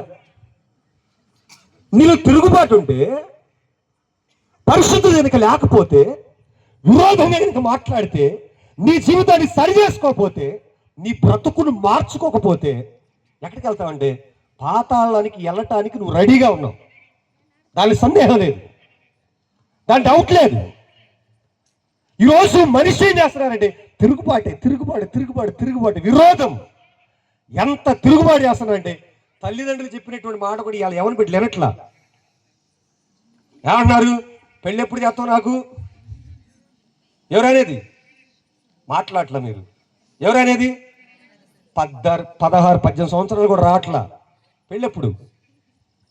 మొన్న ఒక అమ్మాయి 10వ తరగతి, 10 కూడా 9 ఒక గుంటూరులో జరిగింది. ఒక అబ్బాయిని తీసుకుని వెళ్ళిపోయింది. పోలీసు వాళ్ళు పెళ్లి చేశారు. పోలీసు వాళ్ళు కేసు అవుతుందని మళ్ళీ పక్కకు వచ్చి ఏం చేశారు? పెళ్లి చేశారు. అమ్మాయి మైనార్టీ తీరలేదు. అబ్బాయి చేస్తున్నాడు. ఎక్కడ చూసుకుంటున్నారు? ఇలా ఎవరి మీద తిరుగుబాటు చేస్తున్నారు? ఇన్స్టాలోని పెళ్లి చూపులు. ఇన్స్టాలోనే ఎంతమంది ఉన్నారు వాడేవాళ్ళు? ఉన్నారా? లేరా? కుటుంబాలు పాడైపోతున్నాయి, మనిషి జీవితాలు విరోధం పెరిగిపోతుంది, లోబడినటువంటి స్వభావం ఏలుబడి చేస్తా ఉంది. వాట్సాప్లు, చాటింగ్లు, ఇన్స్టాలు, ఫేస్బుక్లు. ఎవరికి అసలు ఎవరు వృద్ధులో ఎవరు కుర్రోడో కూడా అర్థం కావట్లేదు. 50 తల నరిచినటువంటి వారు కూడా చుట్టేస్తున్నారు. ఎట్ట కనిపించాలి? అందంగా కనిపించాలి, కుర్రోళ్ళ కనిపించాలి. అవునా? ఇంకొక అమ్మాయినిస్తే పెళ్లి చేసుకునేటట్టుంటారు వాళ్ళు. 3 బిడ్డలు, 4 బిడ్డలు ఉన్నారు. కానీ దేవుడు మందిరాన్ని మానుకోరు. చక్కగా పరిశుద్ధాత్మ నింపుడినప్పుడు ఆత్మలతో మనం మాట్లాడతాం, భాషతో మనం మాట్లాడతాం, ఆరాధన మనం చేస్తాం. కానీ బయటికి వెళితే రెండో భార్యండి దానికి. అవునా కాదా? ఈరోజు మన జీవితాల్లో మారు మనసు లేనటువంటి అనుభవాలు. అందుకని అంటున్నారు చాలా మంది పిల్లలు, పెళ్ళి ఎప్పుడు చేస్తావా తొందరగా? ఆదాం అడిగిండండి, పెళ్ళి ఎప్పుడు చేస్తావు అన్నాడు దేవుణ్ణి. ఏం చెప్పండి, అడిగిండి ఆదాము? దేవుడిని అడగలా. పెళ్లి చేయాలి నాకు అడగల ఆదాము, దేవుడే చేశాడు. నేను అంటాను, దేవుడు చేసేది ఆకుంటే నీకు దేవత దొరికిద్ది, ఒక మంచి యోగ్యమైనటువంటి వ్యక్తి దొరికిద్ది, అమ్మాయికైనా అబ్బాయికైనా. కానీ మనం ఎక్కడ? కాలేజీ, బస్ స్టాండ్లు మనీ, రైల్వే స్టేషన్లు మనీ, అక్కడే ఈరోజు పెళ్ళిళ్ళు అయిపోతున్నాయి. నేను మాట్లాడుతా ఉన్నాను, మరలా చూస్తున్నాను, ఇది క్రమమైనటువంటిది కాదు. మన జీవితాలు తిరుగుబాటు ఉండకూడదు. నేను మరలా చూస్తున్నాను మీకు, మన జీవితాలు ఈరోజు ఎందుకు చెడిపోతున్నారంటే పిల్లలతో సహా సంఘాలు ఈరోజు తల్లిదండ్రులు బట్టే. హల్లు చెప్పండి, లేరా? మీలో ఎవరు లేరా? మా సంఘంలో నేను ఏం చేశానంటే, చిన్న బిడ్డలు ఉన్నారు, ఈ మాట చెప్పి నేను ముగిస్తున్నాను. చిన్న బిడ్డలు ఉన్నారు, పసి బిడ్డలు ఉన్నారు, సండే స్కూల్ ఇచ్చినటువంటి బిడ్డలు. ముగిస్తున్నాను. 4, 5 చదివేటువంటి బిడ్డలు, 2, 3, 4, 5 తరగతులు చదువుతున్నటువంటి వారు సండే స్కూల్. ఒకరోజు చెప్పాను, అరే మీకు ఏం కావాలో ఏసై మీకు ఏదైనా ఇస్తాడు రా, మీకు ఏది కావాలంటే అది దేవుడు మీకు ఇస్తాడు. మీరు ఏం చేయాలంటే, ఇదిగో ఒక పేపర్ ముక్కల్లో మీకు ఏ అవసరమైతే ఉందో రాసి మీరు ఏం చేయాలంటే ఒక బాక్స్ పెట్టాను. ఈ బాక్స్లో మీకున్నటువంటి అవసరాలు ఏమున్నాయో, మీకున్నటువంటి కొరత ఏదైతే ఉందో అని చెప్పి దాన్ని ఆ పేపర్లో మీరు రాయండి, దేవుడు మీకు ఇస్తాడని చెప్పాను. చిన్నపిల్లలు ఏం చేశారంటే పేపర్ ముక్కలు తీసుకున్నారు. పేపర్ ముక్కలు తీసుకుని ఒక్కొక్కరు రాసి ఏం చేశారంటే మడత పెట్టి దానిలో వేసారు డబ్బాలో. నేను వాళ్ళందరూ వెళ్ళిపోయిన తర్వాత పేపర్లన్నీ కలెక్ట్ చేసుకొని పేపర్ ముక్కలు చదువుతా ఉంటే ఒక బిడ్డ రాసింది. ఏమో రాసి తెలుసా? ఒక చిన్న అమ్మాయి, ఇంతే ఉండిద్ది. ఎన్ని సంవత్సరాలు? ఒక 6 సంవత్సరాలు 7 సంవత్సరాలు ఉంటాయి. ఆ బిడ్డకి రాయటం రాకపోతే 5వ తరగతి అమ్మాయి చేత నేను తర్వాత అడిగాను, అమ్మాయి నీకు రాయటం రాదు కదా, నువ్వు ఎట్లా రాయించావని. ఏమి రాసింది తెలుసా? పాస్టర్ గారు మా కోసం ప్రార్థన చేయండి, మా నాన్న ఇంటికి రావాలి, మా నాన్న మమ్మను వదిలిపెట్టి వెళ్ళిపోయాడు, ఇంకొక ఆమెను ఉంచుకున్నాడు, మా నాన్న మారు మనసు పొందాలి, వాళ్ళు పుట్టింటి దగ్గర తల్లిగారి ఇంటి దగ్గర వచ్చి ఉంటున్నారు. ఒక రాశాడు, మా నాన్న త్రాగుబోతూ, మా నాన్న సారా మానాలి. కుటుంబాలు జరుగుతున్నటువంటి ఆ పరిస్థితులు, పసిబిడ్డల యొక్క హృదయాలు ఎంత వ్యాధులుంటే ఆ మాటలు రాస్తారు. ఆలోచిస్తున్నావా నీవు? ఎట్టెళ్ళిపోతున్నావు నువ్వు? దేవుడు కావాల్సింది, ఇటువంటి కోటాలు జరిగితే ఒక 10,000 డబ్బులు ఇస్తే దేవుడు నిన్ను పరలోకానికి తీసుకెళ్ళడు. లేదా నువ్వు క్రమం తప్పుకొని మందిరానికి వెళితే నువ్వు పరలోకానికి వెళ్ళిపోవు. అర్థమవుతుందా? మీ పసిబిడ్డల యొక్క జీవితాలను మీరేం చేస్తున్నారు? తల్లిదండ్రులు మీరు ఎలాగ బ్రతుకుతున్నారు? ఎలా బ్రతుకుతున్నారు? కొట్లాట్లు, గొడవలు, తన్నుకోటాలు, వ్యభిచార సంబంధమైనటువంటి కార్యాలు, దేవుడికి లోబడినటువంటి స్వభావం, అక్రమైనటువంటి జీవితం. అవునా? ఎవరు చూస్తున్నారు? ఇంకో మాట చెప్పమంటారు, మీరు బాధపడండి అంటే, కన్న తల్లులే బిడ్డలు ఏం చేస్తారంటే మీడియేటర్లుగా మార్చేస్తున్నారు. కళ్ళతో జరుగుతున్నటువంటి సంఘటనలు ఇవి. ఏం చేస్తారు తెలుసా? ఏం ఫోన్ మాట్లాడేది, మా నాన్న వస్తున్నాడు చూడు బయట, మీ నాన్న చెప్పు మాకు, నువ్వు పోయి ఆయనకి ఫలానా వ్యక్తిని చెప్పి రావాలి. అక్రమైనటువంటి జీవితాలు బ్రతుకు. నువ్వు ఎక్కడికి వెళ్ళిపోతావు? నువ్వు పరలోకానికి వెళ్ళలేవు. రక్షణ పొందినా, మారు మనసు పొందినా, దేవుడికి విరోధకరమైనటువంటి జీవితాలు కనుక నువ్వు బ్రతికితే, ప్రభువు ఈ రాత్రి నీతో మాట్లాడుతున్నాడు. నీ అంతటకు నువ్వు ఇక్కడ ఏదో జరుగుతుందని చూద్దామని నువ్వు రాలా. దేవుడే నేను తీసుకొచ్చి ఇక్కడ కూర్చోబెట్టాడు.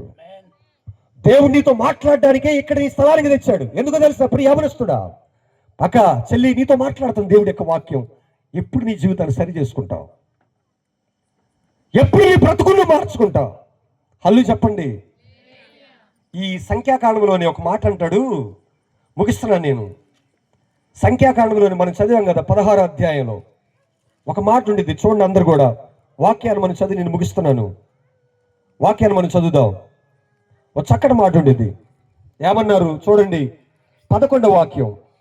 మరునాడు ఇశ్రాయేలు సర్వ సమాజం మోషే అహరోనులకు విరోధంగా సణుగుచు, మీరు యెహోవా ప్రజలని చంపితురని చెబుతున్నారు. హల్లు చెప్పండి. అర్థమైతే నేను చెప్పేది? హల్లు చెప్పండి ఒకసారి. కోరాహుల కుటుంబం చనిపోయారు కదా, చనిపోతే మరునాడు ఉదయాన్నే కోరాహు వేసినటువంటి విషప బీజాలు చచ్చిపోలేదు. విత్తనాలు ఏం చేసింది? తెల్లారే మొలకెత్తాయి. వారినటువంటి ప్రజలు ఏమంటున్నారు తెలుసా? మోషేని అంటున్నారు, ఎందుకు మీరు యెహోవా ప్రజలను చంపావు? మోషేని అడుగుతున్నారు. ఎవరంటే యెహోవా ప్రజలు? విరోధంగా మాట్లాడిన వాడు, పాపము జరిగించినటువంటి వాడు. తమ కుమారులు ఏమన్నారు? భక్తిహీనుల గుడారమున ఉండుట కంటే. ఎవరు భక్తిహీనుడు? మాట్లాడాలి మీరు. ఎవరు భక్తిహీనుడు? తన కుమారులే సాక్ష్యం ఇస్తున్నారు తండ్రి గురించి, మా తండ్రి భక్తిహీనుడని. కానీ వీళ్ళు ఏమంటున్నారు? మాట్లాడండి. పక్కనటువంటి ప్రజలు తెల్లారే ఏమంటున్నారు? మరునాడు ఏమంటున్నారు? ముగిస్తున్నాను. ఏమంటున్నారు? మాట్లాడాక ఏమంటున్నారు? యెహోవా ప్రజలు అంటాళ్ళు. ఎవరు యెహోవా ప్రజలు? ఎవరు? దేవుడికి విరోధంగా బ్రతికేవాళ్ళు యెహోవా ప్రజలా? తాగుబోతుడు యెహోవా ప్రజలా? తాగుబోతుడు చచ్చిపోయినా మనం రాస్తాం, మంచి పోరాటం పోరాడాడు, తన పరుగును కడబుట్టించాడు, యెహోవా ప్రజ అయిపోయాడు. బండ మీద పేరు పెడితే రాజ్యం పాతాళానికి వెళ్లకుండా పరలోకానికి వెళ్తావా? మాట్లాడండి. నేను ఎందుకు చెప్పాను తెలుసా? కోరాహు వేసినటువంటి విత్తనాలు చనిపోలేదు, అవి మొలకెత్తుతున్నాయి. నేను మాట్లాడతాను. నీ జీవితాన్ని బట్టి ఏం చేస్తారు? నీ పిల్లలు పాడైపోతారు. నీలో ఉన్నటువంటి ఆ వ్యతిరేక స్వభావం ఏం కావాలంటే అది రాత్రి చచ్చిపోవాలి. వారి మనసు లేదా నీకు? పాపాన్ని వదిలిపెట్టలేకపోతున్నావా? పాపం నీ కంటికి ఎలా కనిపిస్తుంది అంటే కొంతమందికి తేనె కంటే మధురంగా ఉందంట, తేనెలాగా జుర్రుకుంటున్నారంట. వాక్యం సామెతలు భక్తిహీనులంట తేనెని జుర్రుకున్నట్లుగా జుర్రుకుంటున్నారంట. పాపాన్ని జుర్రుకుంటున్నావా? చూస్తే తట్టుకోలేకపోతున్నావా? నీ ఇంటిలో ఏముంది? నీ వ్యక్తిగత జీవితం ఏముంది? దేవుడు నీతో మాట్లాడుతున్నాడు. నువ్వు ఒక దొంగగా ఇక్కడ కూర్చున్నావేమో, ఒక వ్యభిచారిగా ఇక్కడ కూర్చున్నావేమో, ఒక త్రాగుబోతుగా నువ్వు కూర్చున్నావేమో. నువ్వు పాతాళానికి వెళ్లకుండా నువ్వు తప్పించబడాలంటే ప్రభు యొక్క వాక్యం ఉంటుంది, బుద్ధిమంతుడైతే పాతాళానికి ఏం చేస్తాడు? పాతాళానికి పోయేటటువంటి మార్గాన్ని వదిలిపెట్టంట పరిగెత్తుకుంటూ వచ్చా ఏం చేస్తాడు? సురక్షితముగా దేవుడు మందిరంలో వాళ్ళు ఎలాగైతే కాలు పెట్టారో అలాగ వచ్చి ఏం చేస్తాడంటే ఆ పాతాళ మార్గాన్ని వదిలిపెడతాడు. యోబు గ్రంథకర్త అంటాడు 7వ అధ్యాయంలో, పాతాళానికి వెళ్ళిపోయినటువంటి వాడు మరలా తిరిగి రాడు అని చెప్పి వాక్యం చెబుతా ఉంది. నీ పరిస్థితి ఏంటి? నీ జీవితం ఏంటి? రక్షణ పొందారా? ముగిస్తున్నాను. మారు మనసు పొందావా? పరిశుద్ధతని కాపాడు. అక్క ముగిస్తున్నాను. నిద్రపోయి చెప్పండి, ఒక్కసారి చెప్పండి, హల్లు చెప్పండి, నేనేమనుకుని చెప్పండి. ఎంతమంది మారు మనసు పొందారు? ఎంతమంది రక్షణ పొందారు? ఎంతమంది మీ పరిశుద్ధతని కాపాడుకుంటున్నారు? మరొక మాట చెప్పమంటారా? అక్క వినాలి. ముగిస్తున్నాను. ఇటువంటి భక్తిహీనుల కుటుంబంలో, భూమి మృంగివేయబడినటువంటి కుటుంబంలోనే ఒక అద్భుతమైనటువంటి దైవజనుడు పుట్టాడు. హల్లు చెప్పండి. కోరాహు కుమారుల యొక్క గర్భంలో నుంచి ఒక కుమారుడు పుట్టాడు. ఎవరు తెలుసా? ఇశ్రాయేలు ప్రజలు ఒక ప్రవక్తగా, ఒక దైవజనుడిగా, రాజులని అభిషేకించేటటువంటి ఒక ప్రవక్త అయినటువంటి సమూయేలు ఎక్కడి నుంచి వచ్చాడు తెలుసా? కోరాహు కుటుంబంలో ఈ కుమారుల గర్భం నుంచి వచ్చాడు. హల్లు చెప్పండి. మొదటి దినవృత్తాంతాలు 6వ అధ్యాయం నుండి 20, 21, 22, 23 వాక్యాలు మనం చదివితే అసియాకి ఎల్కాను పుట్టాడు. ఎల్కాను యొక్క కుమారుడే సమూయేలు. ఎక్కడ వచ్చాడు? మాట్లాడండి. ఎక్కడ వచ్చాడు? మాట్లాడట్లా మీరు. హన్నానే ఎవరి గర్భంలో వచ్చాడు? కోరాహు యొక్క కుమారుల గర్భం. కోరాహు ఏమవుతాడు? వాళ్ళ తాతయ్య. కోరాహు యొక్క కుమారుడు ఏంటి? అస్సియా. అస్సియాకి పుట్టాడు ఎల్కానా. ఎల్కానా పుట్టినటువంటి వాడు సమూయేలు. నేను అంటాను, అక వినాలి, తండ్రి ఏమో పాతాళానికి దిగి వెళ్ళిపోయాడు, కానీ కుమారుడు ఏం చేశాడంటే బలిపీఠాన్ని పట్టుకునేటువంటి వాడు ఏమయ్యాడు? తమ గర్భంలో నుంచి ఒక బలమైనటువంటి దైవజనుడు పైకి రావడం చూశాడు. ఈ రోజు నేను మాట్లాడుతుందంటే, వారు ఎలాగైతే బలిపీడు కొమ్ములు పట్టుకుని బ్రతికారు, హెబ్రీ రాసినటువంటి పత్రికలో ఉండిద్ది. ఏమంటాడంటే, మనకు ఒక బలిపీఠం ఉన్నది. ముగిస్తున్నాను, హల్లు చెప్పండి. ఏముందంట మనకి? మనకి ఏముంది? బలిపీఠం ఉంది. హెబ్రీలు 13:10. మనకు ఒక బలిపీఠం ఉంది. ఏంటా బలిపీఠం? సిలువ అనేటువంటి బలిపీఠం ఉంది మనకి. హల్లు చెప్పండి. బాబాయ్లు అక్కడ ఉండాలి చెప్పాలి, కుర్చీలు అనేటువంటి వాళ్ళు అస్సలు కదిలించట్లే మన వాళ్ళని. హల్లు చెప్పండి ఒకసారి, అందరి చేతులు ఎత్తండి ఒకసారి. మనకి ఏ బలిపీఠం ఉంది? వాళ్ళు ఏది పట్టుకుంటే బ్రతికారు? మాట్లాడక బలిపీఠ యొక్క కొమ్ములు పట్టుకున్నారు, బలిపీఠాన్ని పట్టుకోవడం ద్వారా బ్రతికారు.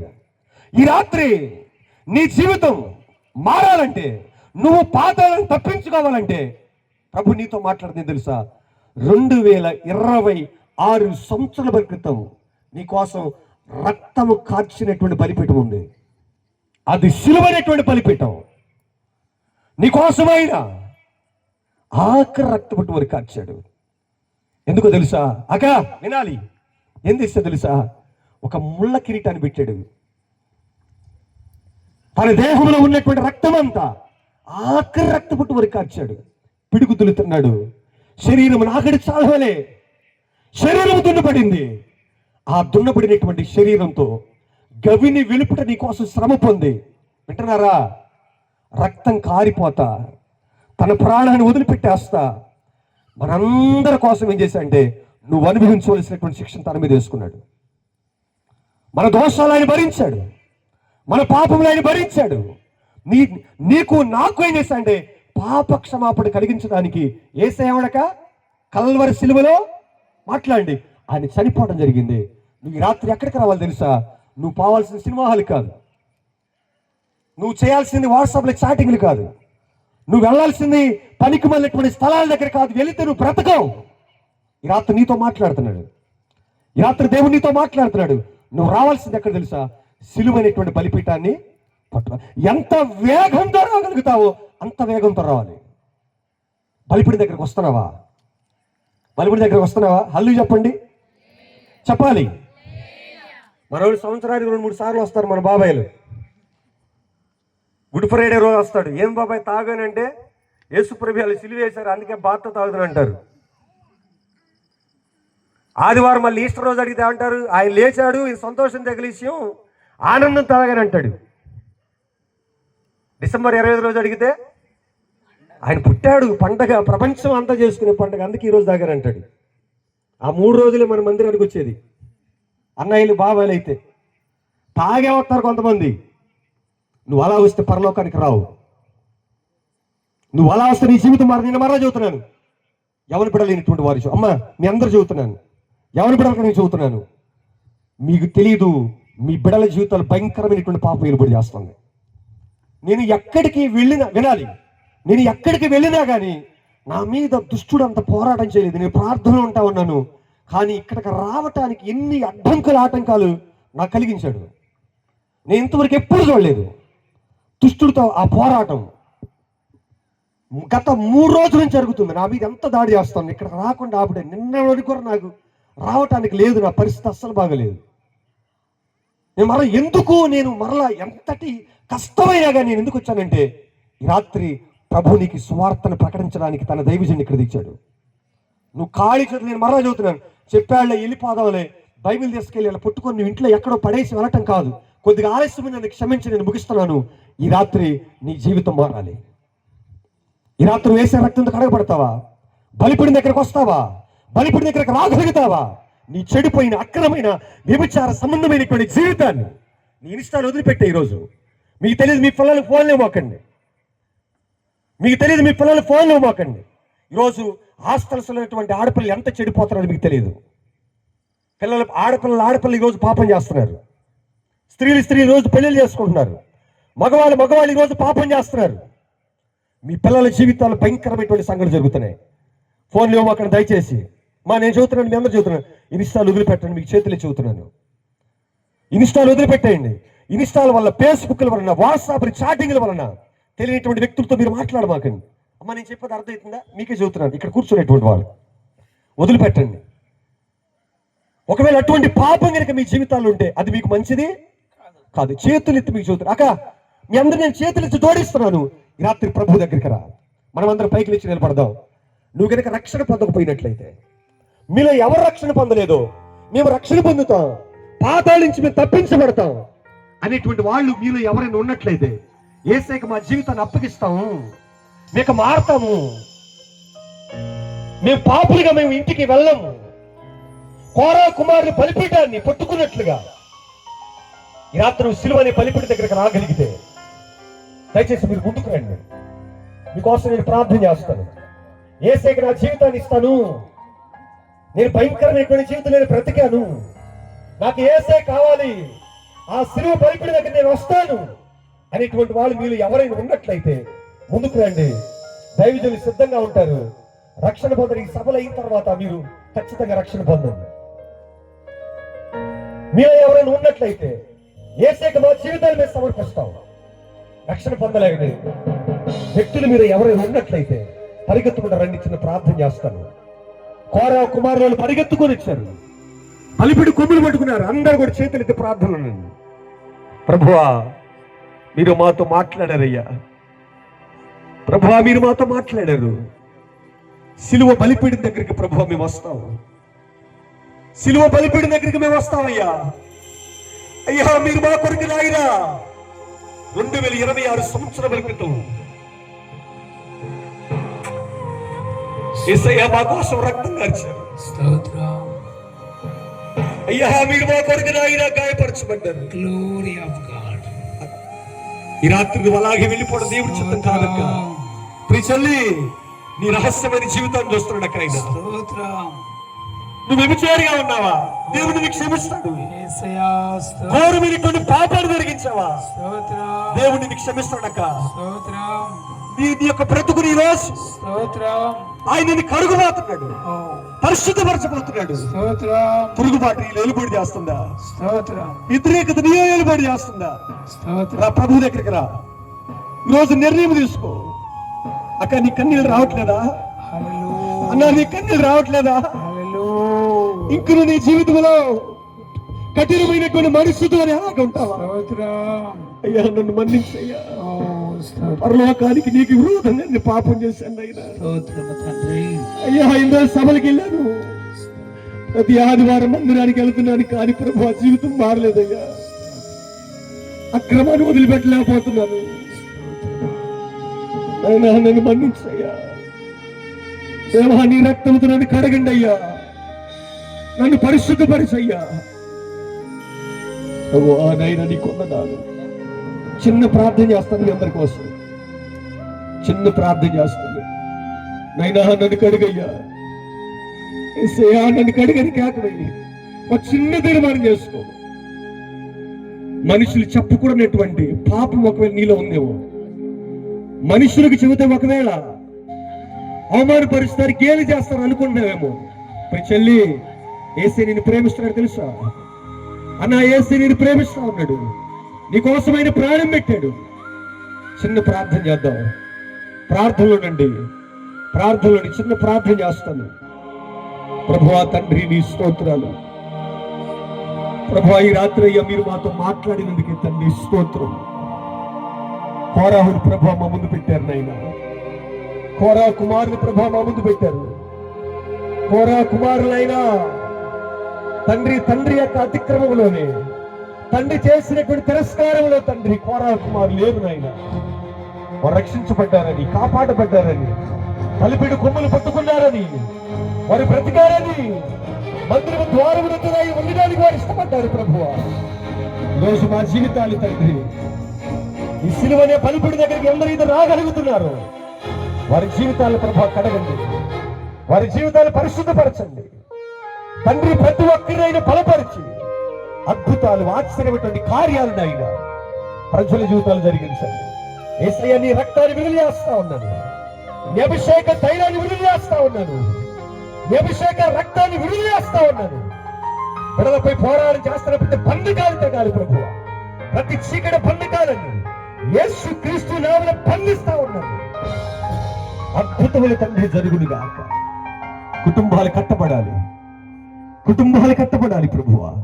పాతాళమును ఆయన తప్పించుకొని పరలోకానికి ప్రభు నిబిడలనైన నిత్యమైనటువంటి స్వాస్థానికి నేను వారసులుగా ప్రభు నిబిడలు మీరు చేసి మీరు మహిమ పొందమని నజరేయుడైనటువంటి యేసు శక్తి కలిగినటువంటి నామములో ప్రార్థన చేస్తూ ఉన్నాడు పరమ తండ్రి. ఆమేన్, ఆమేన్.